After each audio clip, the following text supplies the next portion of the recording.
In all the vastness of the galactic medical archives, filed under incidents that created new protocols, there exists a particularly thick document marked Human Medical Personnel, Standard Operating Procedures or lack thereof. The file bears numerous warning labels, including one that simply states, "Just don't ask." The xenobiologists of the United Galactic species had spent centuries perfecting their medical procedures. Everything was standardized, documented, and proceeded with the precision of a quantum clock. That was, of course, until humans joined the Alliance and brought their particular brand of what they called battlefield medicine to the stars. The incident that led to this specific protocol began during a joint military operation on the crystalline plains of Vertex 7. 3 species were involved: the methodical Arcturans with their silicon-based biology, the gelatinous Maids who could split themselves into smaller units, and of course the humans, the newest and most confounding members of the Alliance. The mission briefing had been immaculate, as all Arcturian planning tends to be. What wasn't accounted for was the local fauna's rather explosive reproductive cycle, which happened to coincide with the operation. No one expected the crystalline butterflies to detonate quite so enthusiastically. The medical bay of the forward operating base transformed from a sterile environment into what the human medics cheerfully termed organized chaos. The Arcturian medical officer, their equivalent of a chief surgeon, watched in horror as their human counterparts began what could only be described as medical jazz. Improvisation with just enough structure to be technically called a system. "That's not in any manual I've ever read," the Arcturian medical officer noted, their crystalline form vibrating with concern as they watched a human medic pull something from a pocket that was definitely not standard issue. "Bold of you to assume we read manuals," the human medic replied, already uncapping what appeared to be an energy drink with one hand while preparing a hypospray with the other. The combination of substances being mixed would have made any pharmaceutical board collectively faint. The Maid observer, splitting into worried smaller droplets, attempted to point out that mixing stimulants with regenerative compounds violated at least 15 different safety protocols. The human medic's response was to pull out yet another container from another pocket, this one labeled with what appeared to be a hand-drawn skull and crossbones. It was at this point that the Arcturian commander made what would later be documented as strategic error number 1. They asked the question that would soon be added to every field commander's list of phrases never to utter. "What exactly are you injecting yourself with?" The human's grin should have been warning enough. "Well, technically speaking," they began, launching into an explanation that somehow managed to include the words "basically safe" and "mostly legal" multiple times while never actually answering the question. What followed was a display of medical practices that could best be described as aggressively effective. The human medics moved through the casualty zone like caffeinated whirlwinds, applying treatments that seemed to defy both physics and common sense. They stabilized patients using methods that made the Maid medical staff lose cohesion in shock and caused the Arcturian doctors to develop stress fractures. The most concerning part wasn't even the methods themselves. It was how the human medics got more effective as the situation deteriorated. With each new challenge, they seemed to pull increasingly improbable solutions from their seemingly bottomless medical bags. One medic was observed treating plasma burns with something they swore was just spicy sauce, trust me, while another performed what they claimed was perfectly standard field surgery, using tools that looked suspiciously like they came from a maintenance kit. When questioned about the unorthodox approaches, the human medical chief simply shrugged and said, "Sometimes you have to improvise." while using what appeared to be industrial adhesive to seal a wound. The fact that it worked better than conventional methods only made it more disturbing. By the end of the first hour, the Arcturian commander had developed a nervous tic in their crystalline structure whenever they heard the distinctive sound of human medical packaging being opened. The Maid observers had taken to hiding in their containment suits whenever a human medic approached with that particular look that meant they'd had an idea. What no one could deny, however, was that the casualty rate was dropping at an unprecedented rate. Patients who should have been critical were stabilizing, albeit while occasionally glowing colors that weren't listed in any medical text. The human medics continued their controlled chaos, their methods becoming more creative as their supply of standard materials dwindled. It was becoming increasingly clear that traditional galactic medical protocols were going to need some serious revision. The question was whether the rest of the galaxy was ready for what humans called proper medicine. Based on the expressions of the alien medical staff, ranging from horror to reluctant admiration, the answer was probably not. And this was just the first hour of what would become a 12-hour shift that would rewrite galactic medical doctrine forever. The humans were just getting warmed up, and somewhere in the chaos, someone was already brewing what they called proper coffee, another substance that would soon have its own warning label in the medical archives. As the second hour of the crisis dawned, the situation evolved from concerning to what the human medics enthusiastically labeled spicy. The Arcturian commander, who had finally stopped asking questions about medication contents, was now watching with the kind of fascination usually reserved for watching solar systems collapse. The medical bay had transformed into something that resembled a cross between a laboratory and what humans called a college dorm during finals week. Empty stimulant containers littered the workstations, each bearing warning labels in multiple languages that had been cheerfully ignored. The human medics moved with the kind of energy that made quantum particles seem sluggish, their movements a blur of controlled chaos that somehow produced results. A particularly memorable moment came when one of the human medics, sporting hair that had clearly lost its battle with gravity, approached an Arcturian patient with crystalline fractures along their primary reasoning center. The traditional treatment would have involved a 3-week molecular realignment process. The human looked at this protocol, made a noise that could only be described as a scoff, and proceeded to pull out something that looked suspiciously like mining equipment.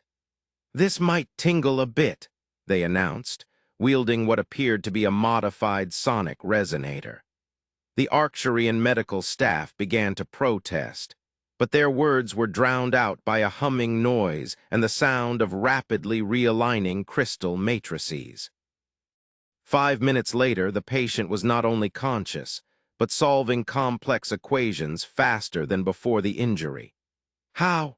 demanded the Arcturian chief medical officer, their crystalline form vibrating with a mixture of outrage and academic curiosity. The human medic shrugged, already moving to their next patient. "Same principle as fixing cracks in a windshield, just with more math and a bit of that stuff we found in the maintenance bay." They paused, considering. "Probably shouldn't put that in the official report." Meanwhile, across the medical bay, another human medic was dealing with a Maid patient who had lost molecular cohesion in their central mass. The standard procedure called for careful molecular restructuring over several days. The human medic took one look at the patient, pulled out what appeared to be a children's toy called Silly Putty, and began what they termed aggressive molecular remodeling. "The tensile properties of this compound," they explained to their horrified audience, "combined with a bit of this." They pulled out another unlabeled, some of that, reaching for something that was definitely meant for cleaning plasma coils, creates a temporary scaffold for molecular reorganization. The mild patient, who had been a puddle of uncertain geometry moments before, suddenly reformed into their proper shape, albeit with a slight iridescent sheen that wasn't there before. "The sparkles are a feature, not a bug," the medic assured everyone, making notes in what appeared to be a personal journal rather than the official medical log. The situation reached new levels of interesting, a human term that was rapidly being added to the galactic lexicon of warning signs, when the casualties from the second wave of crystalline butterfly detonations arrived. This time, the injuries included temporal displacement, causing some patients to experience time at different rates. The human medical response was to set up what they called relativistic triage, which seemed to involve treating patients across multiple temporal reference frames simultaneously. One medic was observed treating a patient's future injuries before they happened, while another administered post-care instructions to someone who hadn't been injured yet.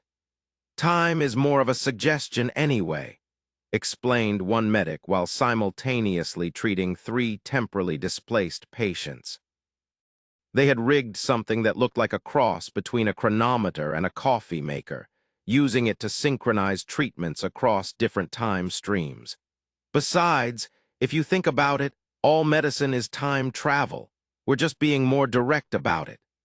The Arcturian commander, who had been maintaining a safe distance from the human medical operations, was forced to intervene when they noticed one of the medics preparing something that made their radiation sensors start singing. "Is that safe?" They managed to ask, immediately regretting the question. "Define safe," the medic replied, not looking up from their work.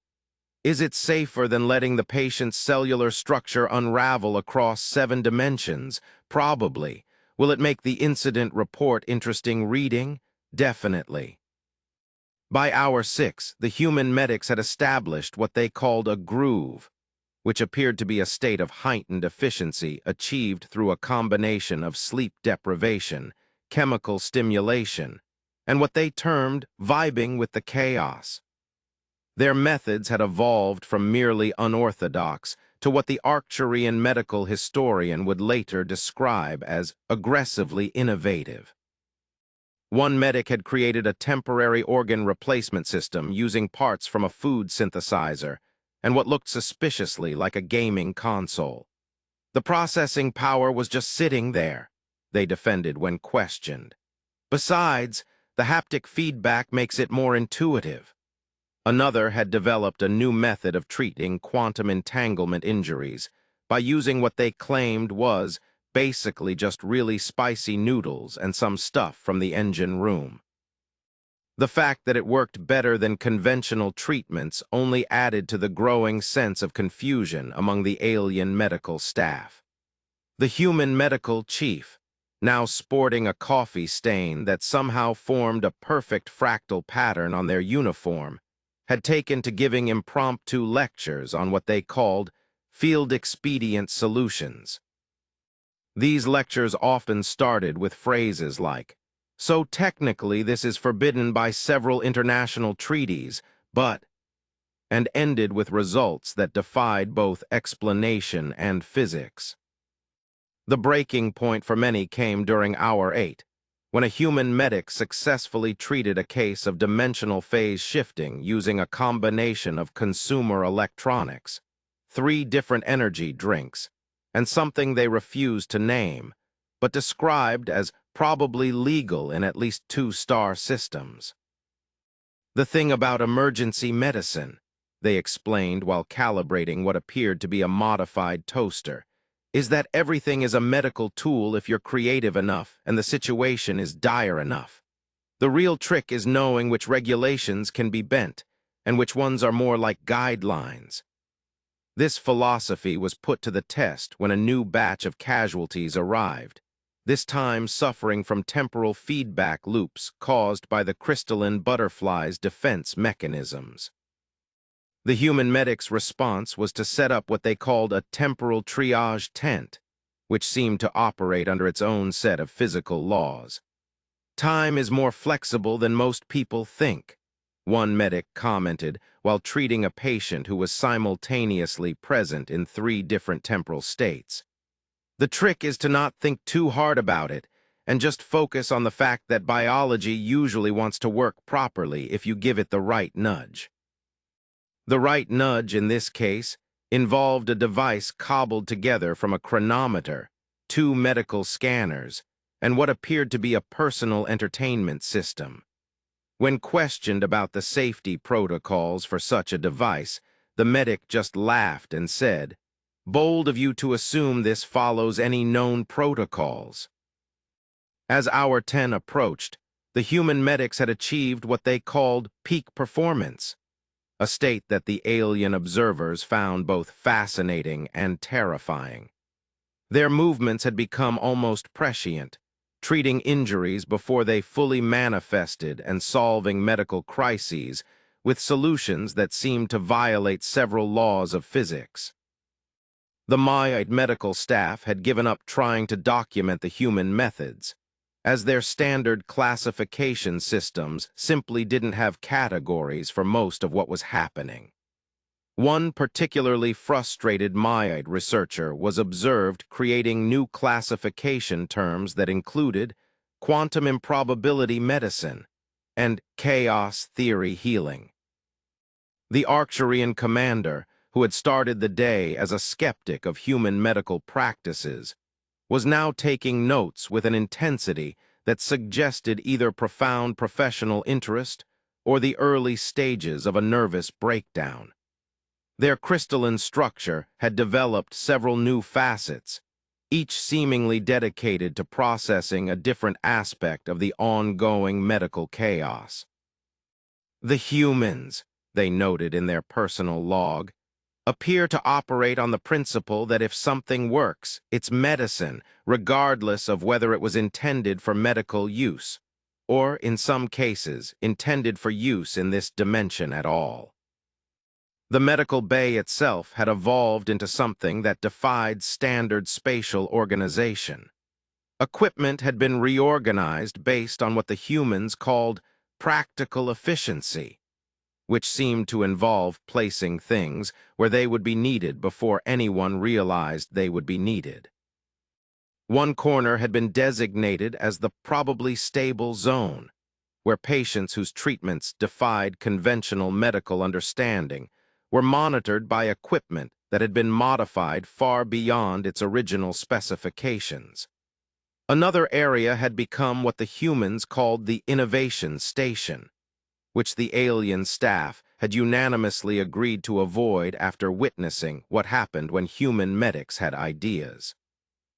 As the crisis began to wind down in hour 11, the true scope of what had been achieved began to become clear. The casualty survival rate had exceeded all previous records, albeit with some interesting side effects that would require their own set of protocols to document. Several new medical techniques had been invented, though describing them in standard medical terminology proved challenging. The human medics, showing no signs of slowing despite having been awake and active for what should have been concerning lengths of time, began their documentation process. This consisted of what they called incident reports, which read like a cross between a scientific paper and an adventure novel, complete with footnotes that contained more warnings than actual references. Hour 12 brought what the human medics cheerfully termed the fun part, dealing with the unexpected side effects of their various improvised treatments. The medical bay had evolved into something that would make a quantum physicist develop a headache, with various zones operating under slightly different laws of physics depending on which treatment protocols had been applied. The Arcturian commander watched as one human medic casually adjusted what appeared to be a gravity field using a modified food processor and 3 rubber bands. "The thing about side effects," the medic explained, catching the commander's crystalline gaze, "is that they're only problems if you can't turn them into features." This philosophy was being demonstrated in real time as another medic dealt with a patient who had developed the ability to phase through solid matter, an unexpected result of their earlier temporal stabilization treatment. Instead of trying to fix this new condition, the medic was teaching the patient how to control it using what looked suspiciously like a gaming controller interface. "Think of it as an upgrade," they explained to the bewildered patient. Besides, the paperwork for unexpected superpowers is way less complicated than the forms for temporal malpractice. The Mayan medical staff had developed a new response to human medical innovations. They would split into smaller units. Whenever a human medic approached with that particular gleam in their eye, that meant they'd had another breakthrough. This proved to be a wise strategy when one medic announced they had discovered a way to redistribute quantum probability fields using kitchen appliances, and that weird stuff we found in the maintenance bay. The resulting demonstration left one corner of the medical bay existing in a state of quantum superposition, where equipment was simultaneously pristine and well used. "It's fine," the medic assured everyone. "It'll collapse into a definite state once the warranty expires." The human medical chief, now sporting hair that appeared to be defying several laws of physics, had set up what they called a side-effect sorting station. This involved a complex system of color-coded zones, each dealing with different categories of unexpected treatment outcomes. The classification system included such scientific terms as weird but harmless, actually kind of cool, and probably should keep this one quiet. "The key to good medicine," they lectured while calibrating something that looked like a cross between a microscope and a disco ball, "is knowing when to stick to the book and when to throw the book out the window and replace it with interpretive dance." This statement coincided with the discovery that several patients treated for crystalline butterfly-induced temporal displacement had developed the ability to perceive multiple timelines simultaneously. Rather than seeing this as a problem, the human medics immediately began developing applications for this new ability. "Think about it," one medic enthused while programming what appeared to be a modified gaming console. "They're not temporally confused anymore. They're temporally enhanced.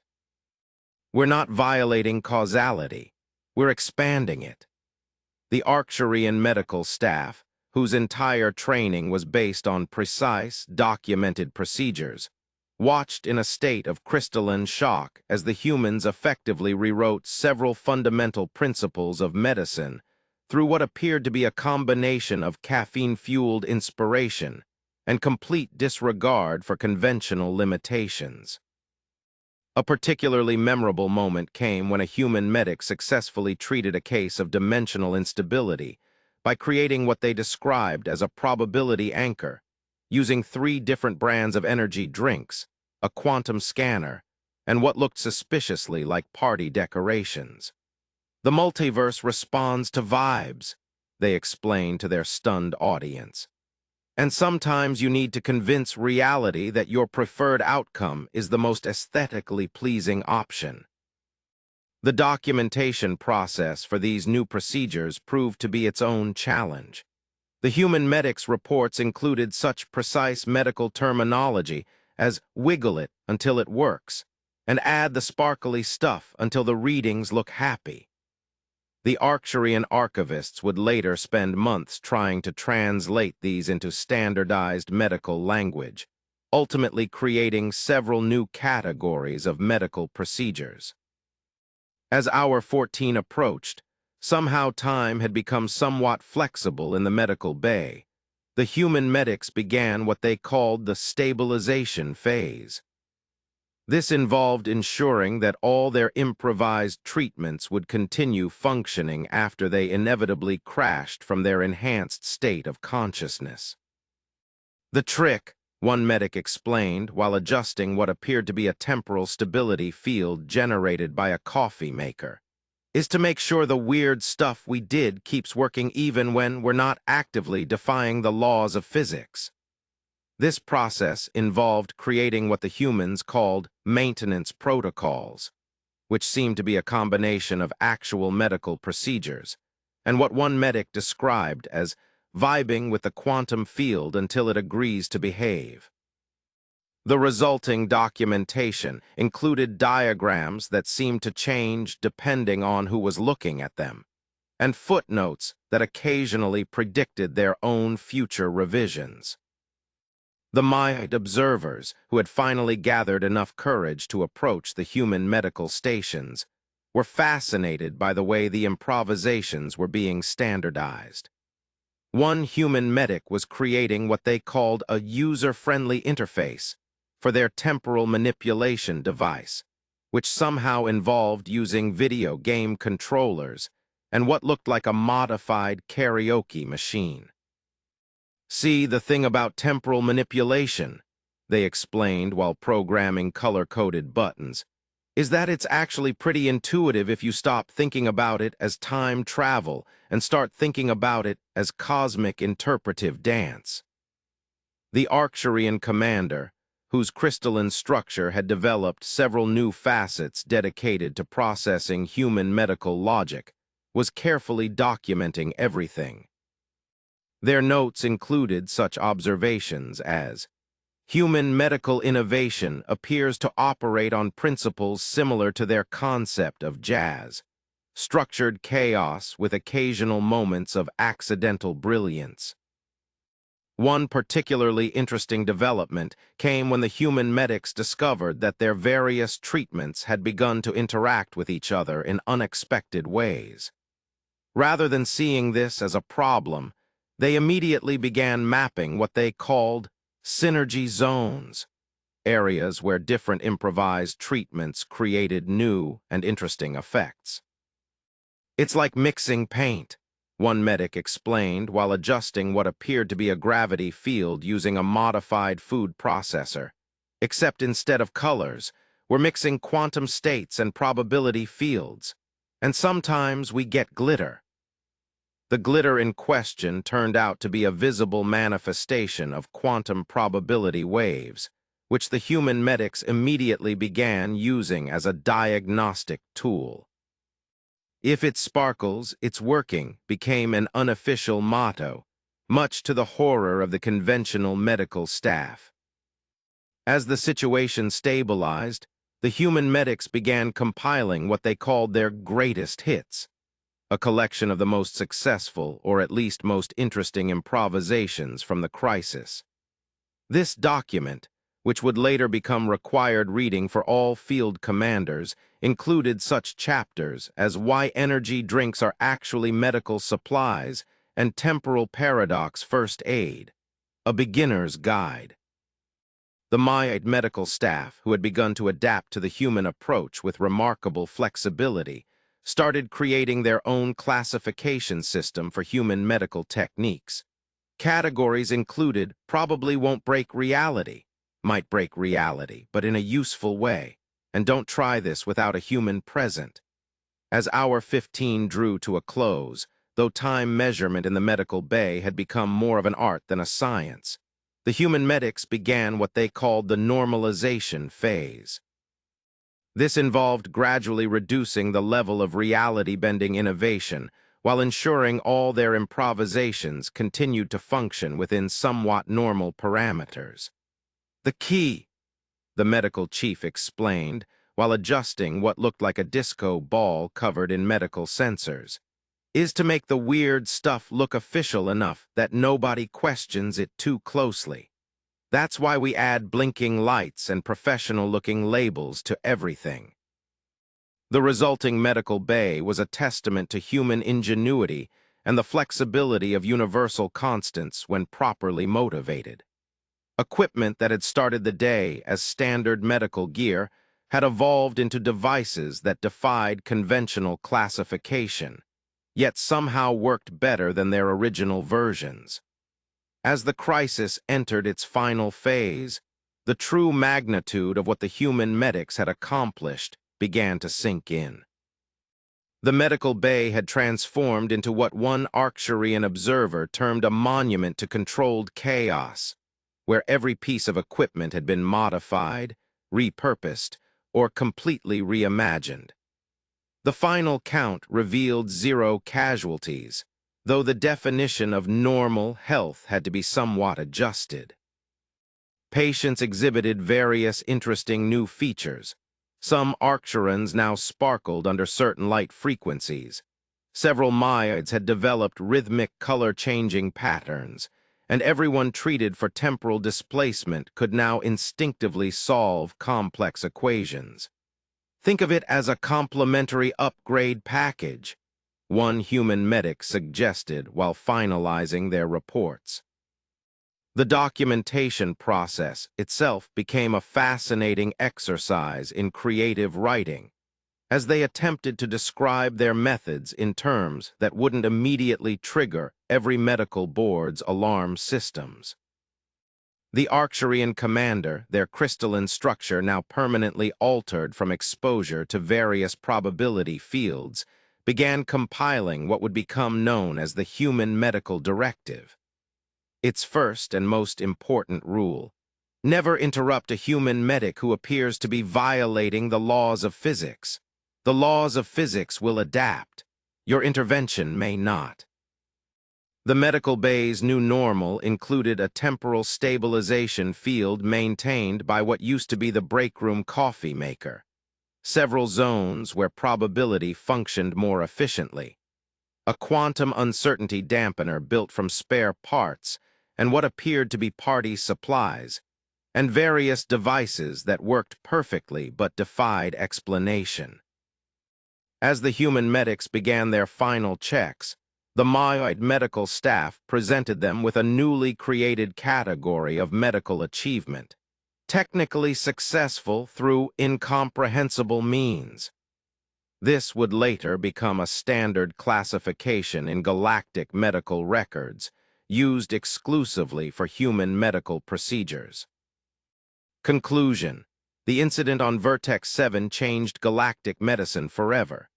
Field commanders across the Alliance received a new standard operating procedure regarding human medical personnel, which essentially boiled down to: don't ask, don't interfere, don't file complaints about violations of physical laws. The human medics' methods were officially classified as effective through unknown mechanisms, a category created specifically to avoid having to explain them to medical review boards. Their improvisations became legendary, spoken of in hushed tones in medical academies across the galaxy.